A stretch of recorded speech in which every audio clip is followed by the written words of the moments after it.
Good afternoon, everyone. Today is 15th of December, and we are here again to discuss the important articles of the day.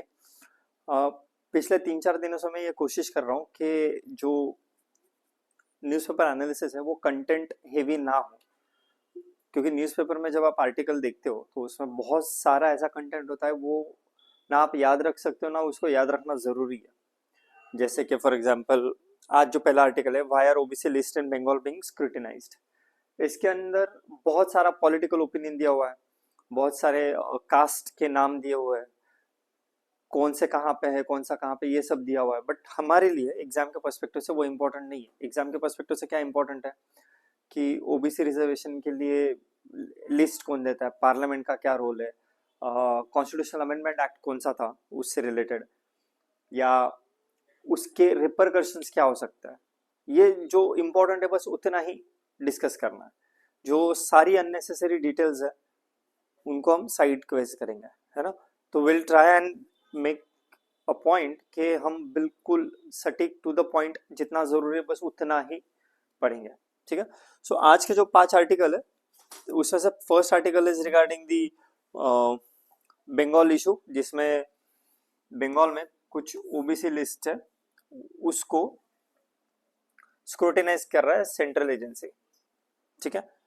Second article is regarding Sri Lanka में जो बहुत heavy floods आए ना, तो humanitarian crisis develop हो गया है। तो वहां पे उस ह्यूमैनिटेरियन क्राइसिस में डिजास्टर रिलीफ के लिए इंडिया एक ऑपरेशन रन कर रहा है with Sri Lankan forces, Sri Lankan authority, Indian army basically. उस ऑपरेशन के बारे में थोड़ा सा डिटेल्स। उस ऑपरेशन का नाम रखा है Sagar Bandhu. Bandhu means brother, sagar means ocean. Third article is regarding continuation of what we discuss yesterday कि बांग्लादेश में इलेक्शंस होंगे 12 फरवरी को नेक्स्ट ईयर। तो उसी कंटिन्यूएशन में Bangladesh had raise certain question, उसमें मिनिस्टर ऑफ एक्सटर्नल अफेयर्स ने कुछ आंसर्स दिए। बेसिकली ये था कि इंडिया की जो धरती है उसमें कोई भी ऐसी एक्टिविटी नहीं होती है, ना हुई है पहले, कि जो बांग्लादेश के इंटरेस्ट के अगेंस्ट काम करे।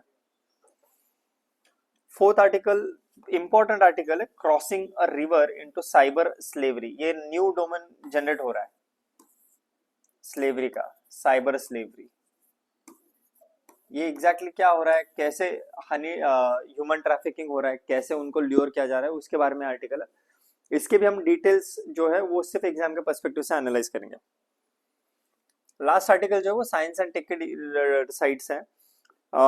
उसमें डिटेल्स आपके लिए इंपॉर्टेंट नहीं है एग्जाम के पर्सपेक्टिव से, बस समझना एक कॉन्सेप्ट क्या है। लुनाक्रिट, कंक्रीट के जैसा लुनाक्रिट, उसको हम देखेंगे। So before without wasting any time, let's get started. This is regarding our new batch, foundation batch.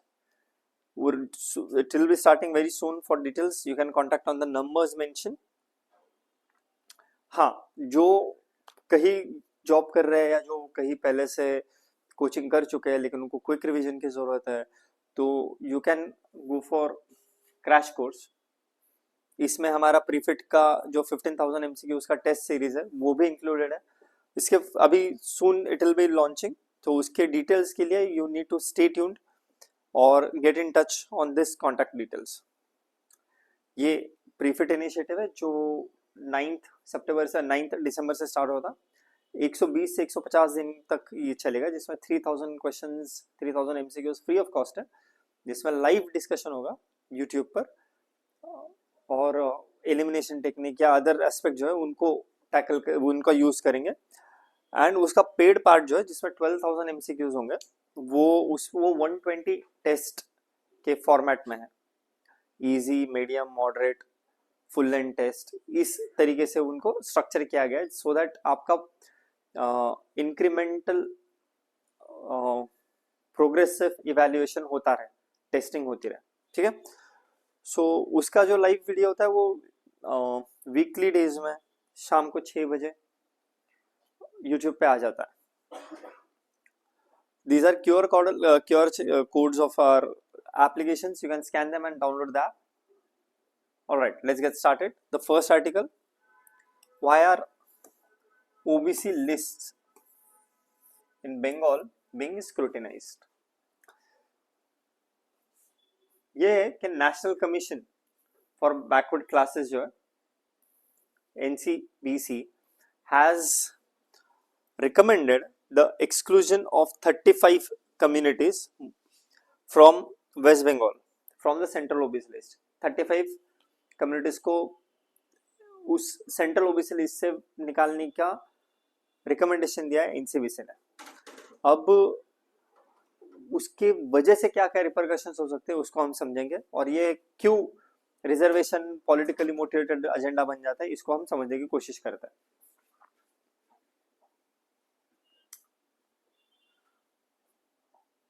Issue ये है कि ये जो 35 कम्युनिटीज की, जहां पे 34 कम्युनिटीज की बात हो रही थी, वो पहले से लिस्ट में नहीं थे.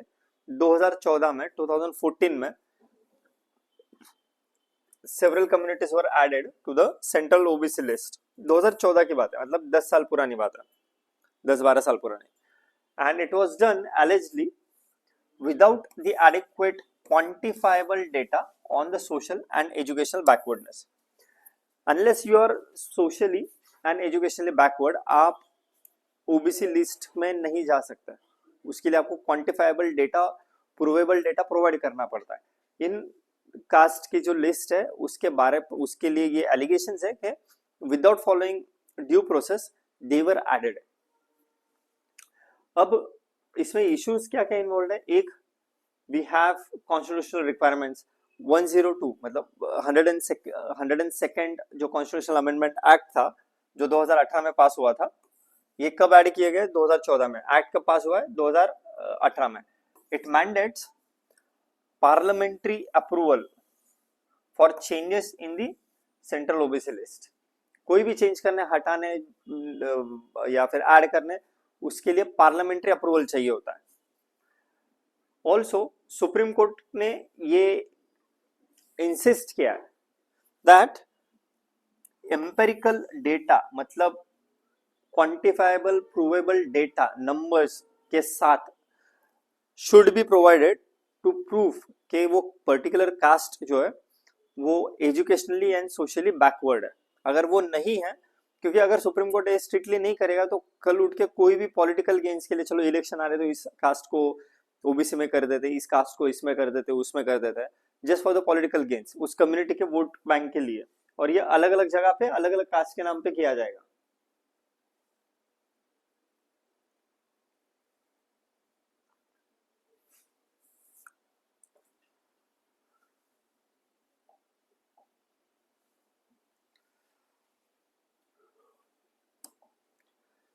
ये जो डिस्कशन है ना, ये मतलब ये जो इशू है कि without following due process, without giving quantifiable data, without taking centre on the same page, before bringing all of them on same page, declare कर देना, पॉलिटिकली मोटिवेटेड इलेक्शन से पहले ये सब कर देना, ये बहुत प्रॉब्लमेटिक है. लेकिन इससे ना एक डीपर डायलेमा सामने आता है. वो डीपर डायलेमा ये है कि how are you planning to balance social justice. ये रिजर्वेशन जो है, it's a form of affirmative action, right, to deliver the social justice. How are you planning to balance this social justice with constitutional rigour and judicial scrutiny. Strictness अगर आप हटा दोगे तो उससे ज्यादा प्रॉब्लम होगा, और स्ट्रिक्टनेस के पीछे जाओगे तो शायद कुछ कम्युनिटीज के पास एविडेंस बेस्ड डेटा ना हो. इनको कैसे बैलेंस करना है, ये मेजर डायलेमा ये इशू हाईलाइट करता है. हमारे लिए मेंस के पर्सपेक्टिव से इसका इंपॉर्टेंस आता है. एनीथिंग दैट कंसर्न्स, जो रिजर्वेशन पॉलिसी से रिलेटेड अगर क्वेश्चन आता है, या एनसीबीसी के बारे में क्वेश्चन आएगा, या कॉन्स्टिट्यूशनल अमेंडमेंट्स, या फेडरलिज्म, क्योंकि ये इशू फेडरलिज्म का भी है ना, सेंटर स्टेट रिलेशन का. क्योंकि वेस्ट बंगाल के गवर्नमेंट ने कुछ कम्युनिटीज को डिसाइड किया था सेंट्रल ओबीसी में ऐड करने के लिए, एक्सेट्रा एक्सेट्रा. फेडरल स्ट्रक्चर के ऊपर भी इसका इम्पैक्ट होता है. And also social justice versus electoral politics और पॉपुलिज्म, पॉपुलरिज्म. मेंस के लिए ये क्वेश्चन है 10 मार्कर, आप इसको अटेम्प्ट करने का कोशिश कर सकते हो. एमसीक्यू है 102nd Constitutional Amendment Act 2018 primarily relates to reservation in promotions, constitutional status to NCBC, economically weaker sections quota, या delimitation of the constituency. Please pause the video and answer this question.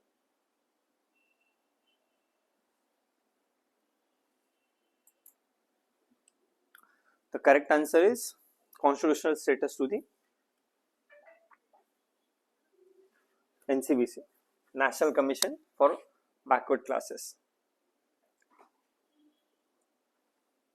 Second article is regarding Operation Sagar Bandhu. Operation Sagar Bandhu launched in flood hit Sri Lanka.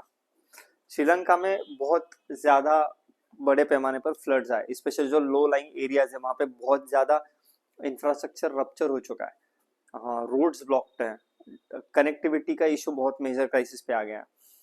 तो इसको deal करने के लिए Indian army Sri Lankan authorities के साथ मिलकर इस ऑपरेशन को रन करी, जिसमें स्पेशली डिजास्टर रिलीफ का मोटिव है. साथ में इंजीनियरिंग विंग जो है आर्मी की, इंजीनियर का भी एक कोर होता है आर्म फोर्सेस में, अलग विंग होती है, उनको डिप्लॉय कर रहे हैं so that they can quickly reconstruct the critical roads, critical bridges and improve the disaster relief operations. ये इंडिया का जो नेबरहुड पॉलिसी है उसमें उस पर्सपेक्टिव से इंपॉर्टेंट हो जाता है. स्पेशली ह्यूमैनिटेरियन असिस्टेंस जो है, व्हाट इंडिया का जो रोल ग्रो कर रहा है स्पेशली इंडियन ओशन रीजन में in humanitarian assistance and disaster relief, HADR. इसके डायमेंशन ये है कि ये जो डिप्लॉयमेंट है it is of engineering task force specially for road clearance and infrastructure repair. Second is पहली बार सिविल मिलिट्री कोऑपरेशन को देखा जाएगा. पहले इंडियन आर्मी ने श्रीलंकन आर्मी के साथ में LTT के अगेंस्ट ऑपरेशन किया था, इंडियन पीस कीपिंग फोर्स गई थी, लेकिन उस टाइम पे सिविलियंस के साथ डायरेक्ट इंटरेक्शन नहीं था. मीनिंग जो श्रीलंकन सिविलियंस है उनके साथ एक साथ मिलकर कोई ऑपरेशन परफॉर्म नहीं कर रहे थे, यहाँ पे सिविल अथॉरिटीज इन्वॉल्व होंगे. It is going to strengthen the India Sri Lanka relations through humanitarian diplomacy. जो इंडिया का स्ट्रेटेजिक डॉक्ट्रिन रहा है ना, डॉक्ट्रिन उसको ये रिफ्लेक्ट करता है. Meaning today's security includes the humanitarian responsibility, not just security from external threat, कोई टेररिस्ट अटैक होगा, किसी ने आपके कोई और कंट्री ने हमला कर दिया, सिर्फ वो वाली सिक्योरिटी नहीं, humanitarian security as well, disaster में जो आपको मिलेगी वो वाली भी. हमारे एग्जाम के पर्सपेक्टिव से ये रिलेवेंट हो जाता है because we have syllabus topics like neighbourhood first policy या डिफेंस डिप्लोमेसी या disaster management and HADR. As a example role of engineering wing, ये उस कंटेक्स्ट से ये इंपॉर्टेंट हो जाता है. You can attempt this 10 marker question. How do humanitarian assistance mission strengthen India's neighborhood diplomacy? Please pause the video and attempt this MCQ. MCQ is India's overseas disaster relief operations primarily reflect which strategic principle? Non-alignment, strategic autonomy, neighborhood first और act east policy. कल हम लोग ने देखा था India Mexico या India Brazil का जब इक्वेशन था तो हम लोगों ने देखा था कि वहां पे कैरेक्टरिस्टिक आया था फ्रेंडशिप बियॉन्ड ज्योग्राफी, है ना. यहाँ पे फ्रेंडशिप विद इन ज्योग्राफी है, लेकिन द आइडिया, द कोर आत्मा of this particular foreign policy element is which one of these? Is it non alignment, is it strategic autonomy, is it neighbourhood first और act east policy? Correct answer is neighbourhood first.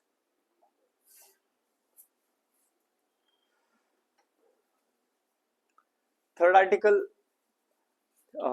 कल जो हम लोग देख रहे थे ना कि बांग्लादेश में इलेक्शन होगा, रेफरेंडम लिया जाएगा, उसी का एक्सटेंशन है. उसका ये आंसर है कि India has not allowed and will not allow any activities that will be detrimental to the interest of the Bangladesh from Indian land. ठीक है, बस इतना ही है इस आर्टिकल में. बस हमको थोड़ा सा इसका बेसिक समझ लेंगे कि क्यों ये है. एक,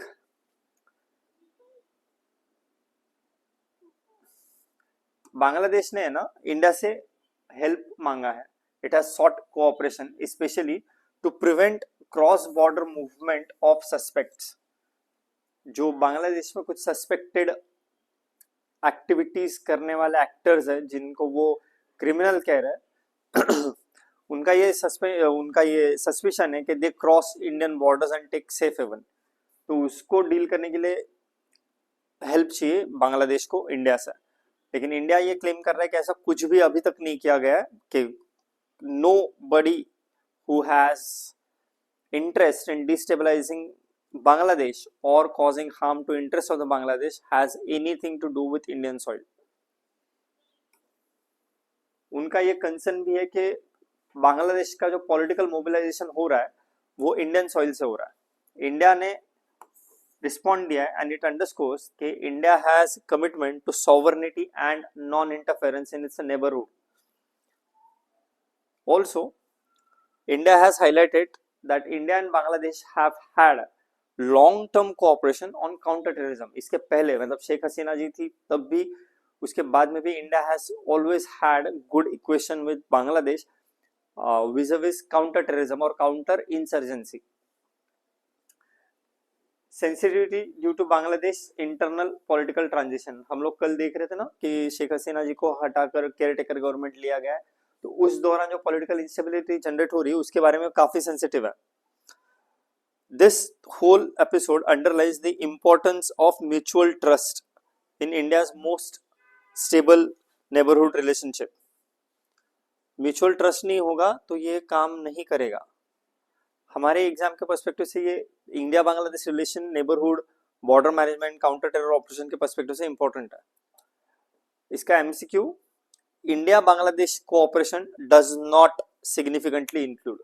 Please pause the video and attempt this.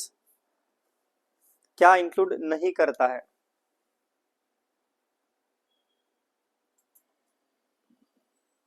The correct answer is nuclear deterrence.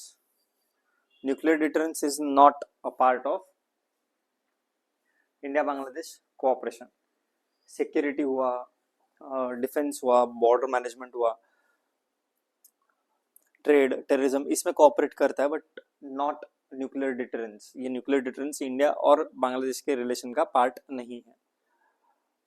Next article is crossing a river into a cyber slavery. हम लोगों ने अब तक साइबर स्लेवरी का इतना मेजर क्राइसिस देखा नहीं था। रिसेंटली बाहर निकल के आ रहा है कि एग्जैक्टली हो क्या रहा है। ये जो क्रॉसिंग अ रिवर जो है ना, ये स्पेसिफिक रिवर के कंटेक्स्ट में कहा गया, ये मेटाफर नहीं है, ये एक रिवर है, मोई रिवर। ये म्यांमार, थाईलैंड के बॉर्डर पर है। इशू ये है कि एक रिपोर्ट पब्लिश हुआ, इन्वेस्टिगेटिव रिपोर्ट, उसमें ये देखा गया कि how exactly the Indian youth are trafficked into the cyber fraud compounds which operate through Myanmar. So basically होता है क्या है, मैं आपको एक रफ आइडिया देता हूँ। इंडिया से फॉरेन में जॉब करने के सपने दिखाकर ल्यूर करके थाईलैंड लेकर जाता है। बैंकॉक में कहा यह जाता है कि आपको 70,000 per month, 90,000 per month, 1.5 lakh रुपए पर मंथ का सैलरी आपको मिलेगा। वहां पर लेकर जाता है, वहां पे उनको ग्रूम करते हैं और फिर फोर्सफुली एट गन पॉइंट, कभी कभी गन पॉइंट पे, कभी कभी किसी और तरीके से कोयर्स करके ये जो मोई रिवर है, मोई रिवर क्रॉस करवाता है इन म्यांमार। अब जब आप एक बार म्यांमार में चले गए तो उनके कंपाउंड्स का मतलब ऐसे बिल्डिंग्स है, ऑर्गेनाइजेशंस है प्रॉपर, जहां पे इन लोगों को साइबर फ्रॉड करने के लिए मजबूर किया जाता है। फिर एआई वीडियोस बनवाएंगे, एआई ऑडियोस का यूज करेंगे, अलग अलग स्कैम्स करेंगे, रोमांस स्कैम हो गया या सिक्योरिटी स्कैम हो गया, वेरिफिकेशन स्कैम हो गया, ये सब करवाएंगे और उनसे फ्रॉड करवाएंगे कि आप पैसा लेकर आओ, वो पैसा किसी और के पास जाएगा लेकिन इनको महीने का सैलरी मिलेगा। अगर ये चाहे वहां से भाग कर आना तो वो भाग भी नहीं सकते क्योंकि पासपोर्ट उनके कब्जे में नहीं है, ऊपर से इलीगली अंदर एंटर किए हुए हैं। अगर उनको किसी भी तरीके से छुटकारा पाकर निकलना है तो उनको बहुत ज्यादा अमाउंट पे करना पड़ता है। सो ये प्रॉब्लमेटिक क्यों है? क्योंकि इसमें 4-5 अलग अलग तरीके के क्राइम्स एक साथ कोइंसाइड कर रहा है। ह्यूमन ट्रैफिकिंग, बहलाकर फुसलाकर गलत तरीके से उनको गायब किया जा रहा है। दूसरा साइबर क्राइम्स, तीसरा illegal border crossing, transnational crime, है ना। तो अगर वो म्यांमार में से बैठकर ब्रिटिश लोगों को पैसा लूटता है और वो अकाउंट से टर्की में है जिसके अकाउंट में पैसा ट्रांसफर होने लगा, कौन सा कंट्री इसको इन्वेस्टिगेट करेगा? कौन सा कंट्री है जो कल्प्रिट को पकड़ेगा? तो इसमें गुनेगार कौन है? जिनको जबरदस्ती काम पे लगाया गया है गन पॉइंट पे, या जो पूरा रैकेट चला रहा है? अगर पूरा रैकेट चला रहा है वो कहाँ पे है? काम म्यांमार से हो रहा है लेकिन लेट्स से कि अगर वो कैनेडियन नेशनल है जो टर्की से काम करा रहा है, तो क्रॉस बॉर्डर जो पहले वाला जो क्राइम हुआ करता था उसको ये काफी ट्रांसेंड कर जाता है। यहाँ पे एक देश, एक स्टेट, एक डिपार्टमेंट नहीं काम कर पाएगा। So we would need better mechanism to manage this law and order situation, global law and order situation। काफी सारे क्वेश्चन रेस करता है, इसलिए आर्टिकल बन जाता है important.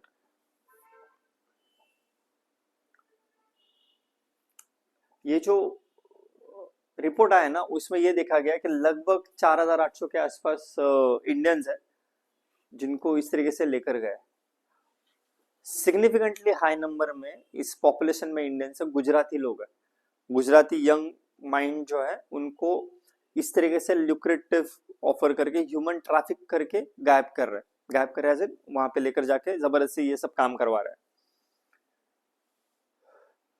This incident, this report reflects that combination of human trafficking, cyber crime, organised transnational crimes, और जो विक्टिम्स है they are lured by the fake job offers and they are forced to conduct online frauds, जिसमें romance fraud आ जाता है, extraction money आ जाता है, crypto currency crime आ जाता है। देन सोशल इंजीनियरिंग स्कैम्स करवा रहे हैं, क्रिप्टो करेंसी के भी जो मिंटिंग के बाद वाले जो क्राइम्स होते हैं वो सब करवा रहे हैं।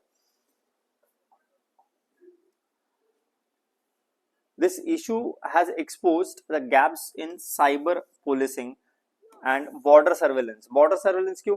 रिवर तो बॉर्डर पे है ना, थाईलैंड और म्यांमार के, उसको तो वो क्रॉस कर रहा है। बॉर्डर पे किसी के साथ तो मिली भगत होगी, कहीं तो पैसा जा रहा होगा, कहीं तो करप्शन हो रहा होगा। And then it also exposes the gap between employment regulation.